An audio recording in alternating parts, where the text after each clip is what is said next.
editor has challenged me to respond live to the following question. How has your identity as a woman influenced your writing style and the themes you explore in your work? So for me, I don't know that it has.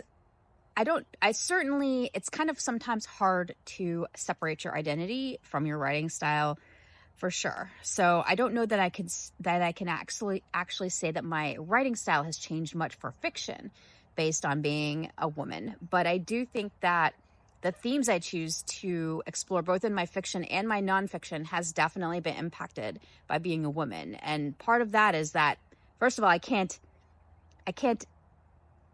divorce my experience as a woman in modern society from myself as a writer. So if I feel injustice or I feel that women's issues aren't being addressed, then I'm going to address them.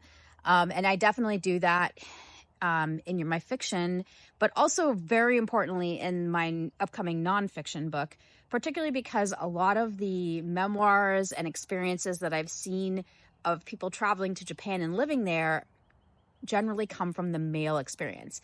And I don't think that as a woman, it's going to be helpful to read the male experience. I mean, I've read memoirs where men were just randomly bought gifts because they decided to move to a village, and that might happen from other men, but in the Japan, that wasn't my experience. I wasn't like given gifts. I was actually kind of ignored and not spoken to. So definitely I set forth my experience pretty starkly.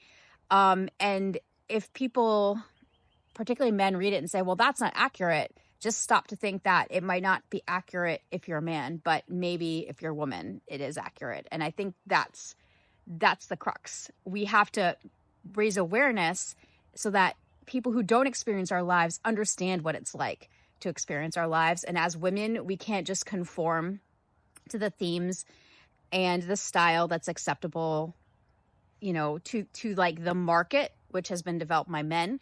We have to explore our own themes and our own lives so that we can raise awareness of what it's like to be us, because we're 50% of the population. And if you're talking about women identifying, we might even be more than 50%, because we might include non-binary people, and we might include people who don't identify as women or don't identify as men, as cis men. So anyway, long-winded answer, but that's how I, as a woman, have tackled my identity in my writing. Thanks, Unsolicited.